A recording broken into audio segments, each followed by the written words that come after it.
Hey guys, and welcome back to Pokemon Sun. It's time to take on the 6th trial of the game. The Ghost Trial, ooh. Yeah, it is pretty scary that you do this inside of a big box supermarket, which for most people, having a job there is possibly the scariest thing that could happen to them. Oh man, this is one of the most linear trials in the game. You literally just, follow a path. And when, spooky shit starts happening and you get prompted to fire up the Pokefinder, you fire it up. You find the ghost, which is really not that hard. See, Ghastly was just waiting for us there. A very happy Ghastly as well. And then you get into a battle, you fight it, and then you repeat it a couple more times until the Totem appears. Pretty straightforward, but I guess really the point of this trial is to kind of establish the atmosphere. Because again, since you are doing stuff Fatal Frame style, I'm sitting there doing this and I'm expecting some shit to jump out at me. Actually, a little bit of spoilers, we will fight a Gengar. And, when I was looking for this Gengar, it actually walked off screen and vanished. And I'm just sitting there looking around, where the fuck is it? Now I'm just sitting there, I'm waiting for something to jump out, and then finally it just kind of shows up randomly. I'm like, oh, okay. Let's see. 5 creepy things in the world of Pokemon. We're going to be doing a lot of this. I figured I'd bring up, a list of spooky things. Number 5. Good old Lavender Town. Yeah, good old Lavender Town. Man, I just remember turning down the music for that kind of place, because I really think they kind of went a little bit too far for that, at least for somebody my age, considering the fact and then later they built that fucking radio tower on top of the graveyard. Always a good idea, guys, just throwing that out there, oi. Well, at least they moved the graves to a different building and whatnot, so it's not like literally building on top of a Native American burial ground. Well, you can move the graves, but you'd still have to exhume everybody. You'd have to move them, and that's just like defiling the dead, man. I don't know, that's something I would not bother with at all. Didn't they, downplay the music in the Western releases of, Red and Blue, because the original was, at pitch which caused suicide or something? Or have I been reading too many creepypastas? You probably have been reading too many of those. I don't know nothing about no down pitching or shit like that. The Pokédex entries, let's see. Oh yeah, Shedinja. That discarded carcass. A discarded bookshell that came to life, peering into the crack on its back, is said to steal one's spirit. And, since Pokemon have their back to you in battle, figure it out.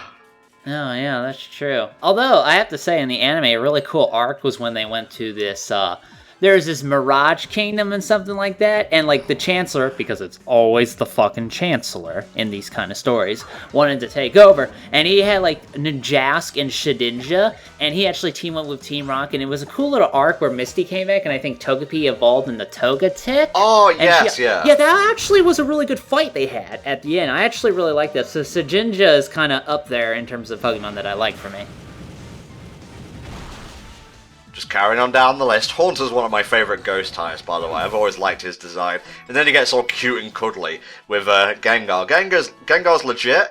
I just think Haunter's a better design. Number 3, the Lumio City Ghost Girl. When you go in that building in Lumio City in X and Y, and the Ghost Girl comes out of the elevator and says, "You are not the one," and disappears. Mm-hmm. Did they ever have any indication of who the one is that she was talking about? No, it's just literally a creepypasta come to life. Oh, okay. I don't know, I've seen continuations of that were, well, the things you find online, let me tell you what. Interesting. I mean, if you want other scary things, just read the Pokédex. You've got stuff like Sprink, can't stop bouncing, otherwise it will die. Okay, that's like sharks, though. They can't stop swimming. You're not even looking at me back there, Gengar. You don't even care. Right, last battle before the Totem, guys. I hope you're adequately prepared. Alright, that was 3, I think. You have 2 more increasingly scary things to tell me. Oh, the last 2 were the Ruins of Alph, where, the unknowns reside. More foreboding than scary, and the last one was missing, though. Okay, well, I mean, we've all seen that kind of fan art where Missing No is, fucking up everything. You can actually go into, you can glitch out and you can go to, a super glitchy Safari Zone and things like that, and I've seen, fan art based on that. That's not really the creepiest thing. I'd have to say probably, the creepiest thing I have encountered in Pokemon is Lavender Town, because that place is designed to fucking flip your shit, man, and I would say it's pretty effective for somebody at my age at the time. Hypno's pretty scary. Apparently in Fire Red's Pokédex entry, he kidnaps a child. Didn't he kidnap? No. He didn't kidnap children. And I think this was a Drowsy, but I know there was like that episode of the anime where it was hypnotizing everybody to think they were Pokemon. And Misty thought she was Seal, which is odd because we have a YouTuber who basically acts like a seal anyway. So. Yeah, of course. I'm in this fucking friend says, definitely Brock, hands down. No contest wins the creepiest award. Who's my favorite ghost? Let me look really fast. Shedinja is pretty good.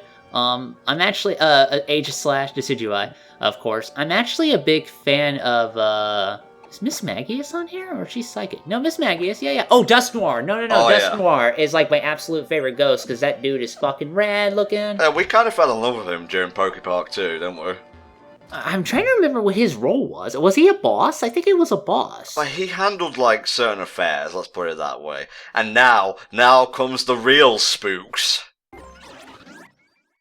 Ooh, oh god, I can hear something. Oh Jesus, it's really terrifying. Am I selling this enough? I don't know if I'm selling this enough. Yeah, man, he's got weird cosplay. Art of Pikachu, articles. If you look carefully, you may be able to see a poster of a Pikachu riding on a trainer's back. I think that might be it. It may be another picture, but that's actually a reference to Ash. Really? That's interesting. Yeah, so that makes it, like, the first time, I believe, that the anime has been, like, officially recognized, apart from, I guess, Pokemon Yellow. But, obviously, we saw the Pikachu dancer. That's a reference to Araz, so that's a cross-generational reference. And yeah, as you can expect, the damn thing is standing right behind you.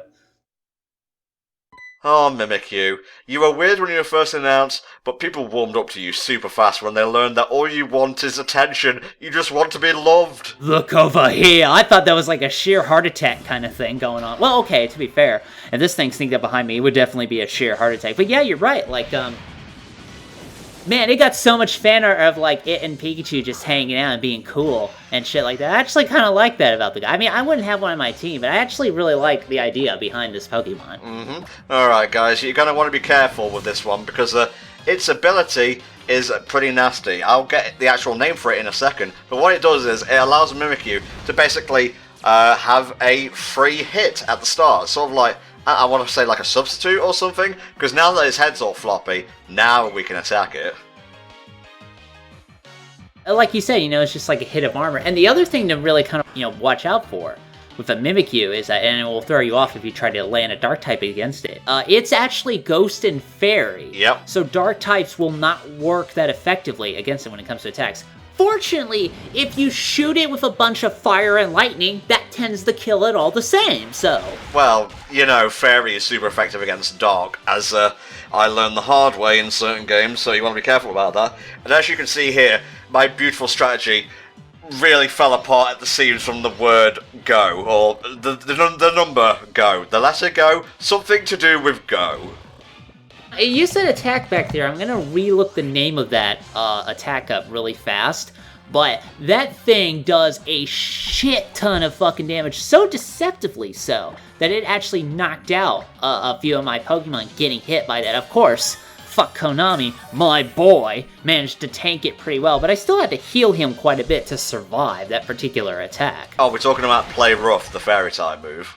Yeah, that move, it just, like, kicks the shit out of you, and you do not expect that coming at all, but you really have to watch out for that. Oh man, I'm sorry about this fight. It's the only trial that I actually had to edit around, because what I was trying to do is, like, I was trying to burn it using, Big Blast's passive thing, and I eventually made it so both of them were burned, but THT did not survive the encounter, as you'll see shortly. Yeah, with Play Rough doing so much damage and, Toucannon, not having the best speed, it's pretty easy for Mimikyu to sneak in the hits it needs to in order to kill him fast. I don't know, it was like heating up its beak when it was asleep. Well, I don't know, maybe it's so angry that, it just wants to heat up, and just prepare an attack that way. It's possible. Base attack of 90 for Play Rough, Jesus Christ, and it's getting stab damage off it.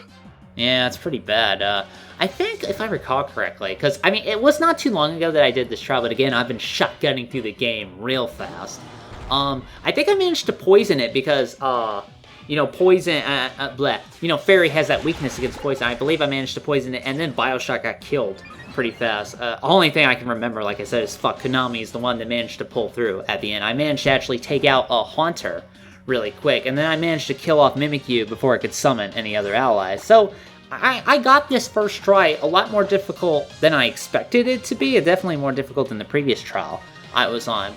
I find this fight to be a little bit fiddly, and yes, I'm going to take the blame. I'm going to hold that L to my chest nice and tight. It was completely my fault. I struggle against fairy types in this game. In fact, I can remember in Moon, you fight a trainer who uses, just plain fairy Pokemon in the post-game, and that person was, hard as balls to defeat. I didn't lose, but it definitely came down to the wire. I recall the top of my head. Yeah, fairies are weak to poison and steel. Although, if I recall correctly, let's look this up. I'm thinking that steel does not actually do anything against ghosts. Let me just look that up real fast. That sounds like a bit of an odd weakness for an attacking type to have. Let's see, poison takes no damage from that? Oh, that's odd. No, on the defensive, steel does not take damage from poison. But some Pokemon, Bioshock in particular, had ability Corrosion, which allowed it to poison and Steel-type Pokemon, which is a pretty useful thing to have sometimes. Now this Pokemon, Mimikyu, if you want to use its proper name, and you should, because it's currently kicking my ass, so it will have respect, can either call in Haunter or Gengar. And if it calls in Gengar, you can use ground attacks against it because its ability is Cursed Body, but if it calls in Haunter, as it does here, its ability is Levitate, so ground ain't gonna do shit. I fell for that, because, I had Konami on point, and he had a Dig at the time, he still has Dig, and I was like, okay, I'll just slam that against that Haunter because it's super effective. Nope, the fucker was levitating. I'm like, then I think about it and I go, wait a minute, why are ground attacks super effective against ghosts? That doesn't even make much sense to me. Well, it's because it's part poison, you know? I guess something like that. I don't know. I'm just rolling with it. Well, at least I'll be able to take out Mimikyu on the next turn, and then it's just Haunter I have to worry about. That shouldn't be too bad. Haunter is easily not the worst part of this fight, although he definitely does not help.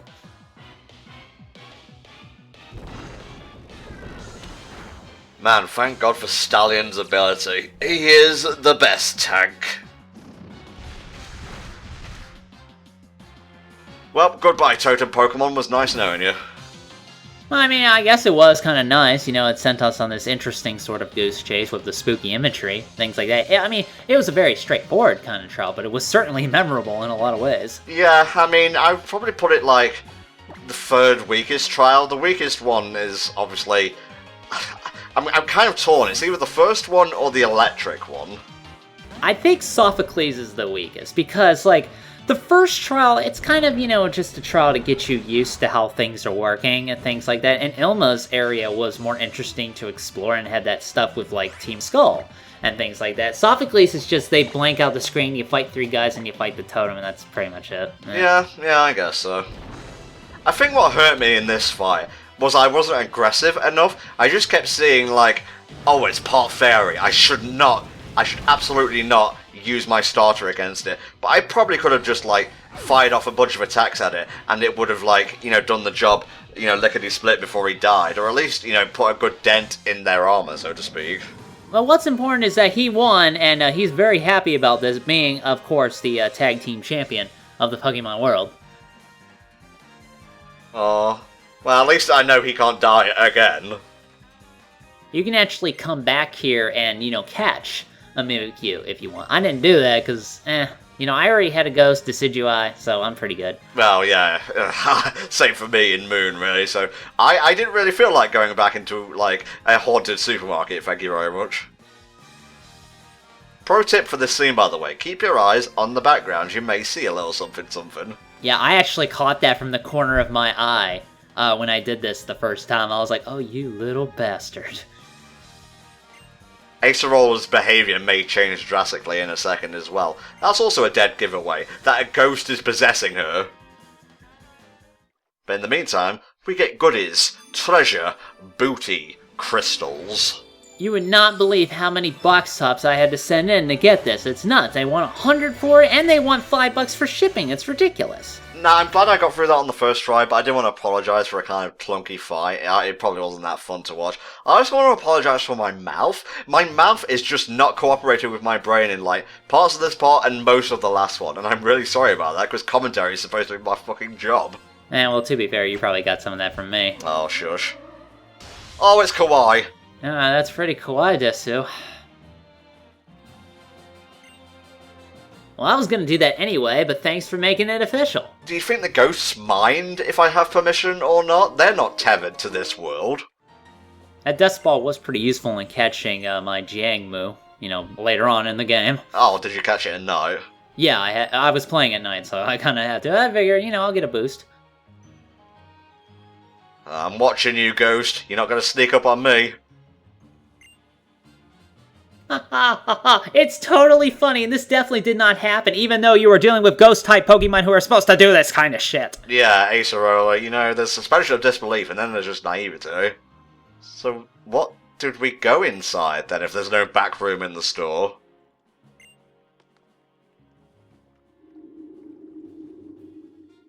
Possession. Oh, there's that chicken scene. You've been hanging out with Hal, haven't you? You're not getting possessed by him, have you?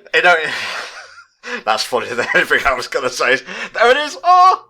I see you, Mimikyu. Get your ass back here. And we have Pokemon to catch, so we're going back in. No, I actually thought you could get around to the other side. Maybe you can. I don't know. I haven't been able to do it yet. No. Okay, just making sure. One thing I dislike about the abandoned Thrifty Megamart is you may have noticed the sound cutting in and out. That's not my recording software, that's just how the music sounds like. You can even go onto YouTube and listen to official riffs. It's meant to be cutting out like that. Really?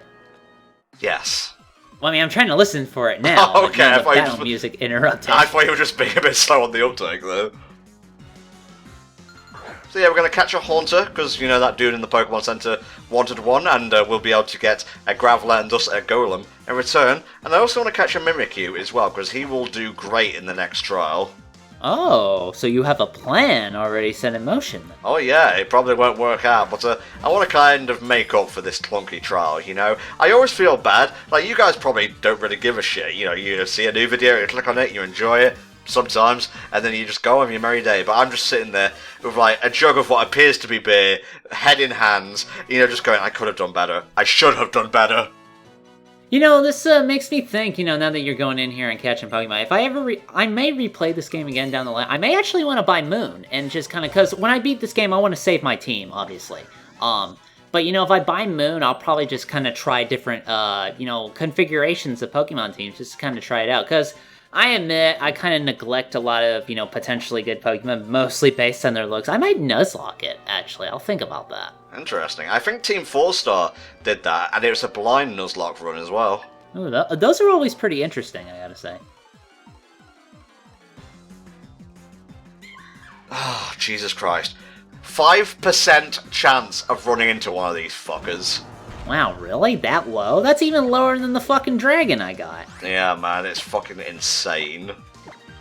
Well, I hope you... I was gonna say I hope you got it. But of course you got it, because otherwise it wouldn't be on video. Hey guys, I fucked it up. Tune in next time. Indeed, indeed. I'm looking at its move list here. It gets Play Rough at level 46, so I'm calling bullshit on that Totem fight. Well, to be fair, I mean, there have supposedly been situations where a Pokemon can call a level 5 Salamence of all things. That's a Salamence that hit puberty, like, super early, dude. And it rarely happens, but it does supposedly happen in real life. Yeah, I guess so. And I scrolled down a little bit, I'm seeing a breeding list, which really worries me considering these guys are dead. Well, I don't know. I mean, even in the afterlife, you gotta have your priorities, man. I don't think we have any official indication of what exactly its body looks like underneath that, but we do know it has like a magic grabby hand underneath there, kind of like that Stretch Panic sort of hand, that treasure game. You don't know what I'm talking about, I don't think. Not really, no, but I kind of get the gist of what you're angling for here. And yeah, Hakuho, he is going to be spending some time in the Pelago, because I'm sorry, but I can't carry more than 6 Pokemon, so there have to be substitutions sometimes. I think it's always a good idea to get a haunted, restless spirit Pokemon and put him inside a tiny container from which he cannot escape, and that will definitely not backfire down the line. Jesus. I still think my favorite Pokédex entry is the one where they got so angry that they died. Like, that's just hilarious. Alright, it needs an appropriate name here. That second D was a mistake. We go back on our mistakes. I thought you were gonna do like D4, something like that. Dragon? What? Let it finish. Dragon Slayer. Oh, well, that's... I mean, it's okay. I mean, it's fairy. It'll do that, but other than that... I was struggling to come up with what to name it, so you know what? I'll just go literal this time. Well, why didn't you just name it after a theme like I did? Like, I did video games. Maybe you could have done books or movies or things like that. Oh yeah, 6 Pokemon, all of them named after Harry Potter. Good shit. Actually, that's kind of a good idea for a team, now that I think about that. Man, the encounter rating here is pretty nasty, and oh my god, I saw so many Golbats. It's so weird that ghost Pokemon are repelled by repels. I mean, they don't have noses, so I guess we'd have to know what repel is exactly made of in order to repel Pokemon, you know? Yes, let's do some sightseeing here in the haunted Megamart. Yeah, that's always a good idea. Oh, hey, I'm Ghastly. What's up? Still looking for those prices, but I'm dead now, so I guess they don't have those anymore. Oh, the restless consumer. Must find sales. Man, I went to Walmart today to, like, pick up some stuff, and I actually, 4 days ago, I had bought, like, something from a toy line called Tenkai Knights. It was, like, Lego anime, sort of robot figures, and it was $5. And, I get him home, and he's a little busted. He's not having all the pieces, but I liked him, so I'm figuring, okay, I'm gonna go up there, and I'm gonna get the other 2 that I saw there. Those fucking things were there for months, and now that I finally wanted to get them, they took them off the fucking shelves. I could not find them anywhere. I'm like, you are kidding me. It was clearance for God knows how long, and now they're just gone? Fuck that. Well, that's technically what clearance means, mate. They have to go. Well, yeah, but I was actually ready to buy them this time. Oh. Why doesn't the world revolve around my needs and wants? I know, it sucks, man. Ghastly's face always makes me laugh for some reason. Just do it like a laugh track. It's Ghastly, everybody, filmed in front of a dead studio audience. Look at that fine sky. Yeah. Definitely a lot of sky inside. This is why I'm only a tourist. I mean, the main character is a native now, but fuck it, I ain't staying here with all these dumbass Instagram users. Who thought in Nintendo that they should get like 100,000 fucking likes to get like the next version of the Pokefinder? That's ridiculous, man. Yeah, it should be 50,000 and then 100,000. It's ridiculous. Like, are you just going to spend time spamming photos? Oh, let me take a picture of the same Pokemon over and over and over. That sounds fun. Actually, that's a good idea. If you find like a Pokemon that lets you do that really easily, get a nice close-up shot. And I'm pretty sure there's like a guide that kind of says like the most likes you can get per photo, like particular photo types that you can do in order to do that really fast. I guess, but I wanted it to be Pokemon Snap. It's nowhere near a new Pokemon Snap. A slight disappointment, but it's just that, only slight, it's not a deal breaker. I need a haunter to haunt my sister for not rock climbing with me, and I understand that's petty, and I don't particularly care. I thought you were talking about your actual sister for a second, though. No, my sister and I are like best friends. I didn't do that. But I will throw a golem through your window. Don't fuck with me. She's got a kid. I can't do that anymore. Anymore, Jesus. Oh my god, this training sequence is amazing. Yeah, it really does feel like they're transcending dimensions, and see they pass by each other. It's like a Dragon Ball Z kind of fight, sort of. Man, I remember doing this in Wonder Trade, and you're waiting for it to come, and then suddenly, the other side of the window, you see a fucking Metapod that they sent in through the ether. Yeah, thanks, dude. What kind of a name is Velar? I don't know. I didn't name him, mate. You know what? I'm gonna look that up, because that's probably some fancy word that I don't really know. So let's take a look. Oh, we're about to have the whole Geodude family here. Velar. It's French, supposedly. It is French for sailing. Okay, then. Alright. I'm glad. Thank you. Thanks for that name, dude. Now, if you listen carefully when Graveler is evolving here, it's a different evolution theme because it is an Alolan form. sounds a little creepy. Now, it'd be great if, like, the hiker didn't know that was gonna happen. He's like, no, I want it back! Nope, sorry, dude. Look at that fucking rail cannon. Oh my god. He's got the beard of somebody you would face off against in Punch-Out. It's nuts. Seriously. It sounds like the Jeopardy theme. Like, what is he gonna evolve into? I'm so big, I'm not even within the designated standing Pokedex spot. My arms. I'm Oh losing my God. arms, guys. Jesus, yeah, his arms have gotten shorter somehow. Oh, it's okay. He could just take off the rock suit when he gets home. Oh boy, it was a hard day at the office being a golem, let me tell you what. That is one hardcore Pokedex entry. So there we go, a Alolan Golem. Not gonna use it, but it's pretty sweet. It can just chill out in the Pelago. Sorry, Pelago. Oh, so that was the rumor. He wanted to see if it would evolve via trading, so, which is odd, because this is common knowledge by now. I guess you're just not that smart. Oh, a successful trial warrants a successful healing radiation spritz, don't you think, THD? Ah, well, I don't know. I would healing radiate myself all the time if I could get away with it. I think all that's left of this team is to evolve Pikachu into another Alolan Raichu, and it might take a while, but we're gonna get there, because the little fellow deserves it, you know? Please join us next time when we head back to the Aether House to see Lily. Bye for now!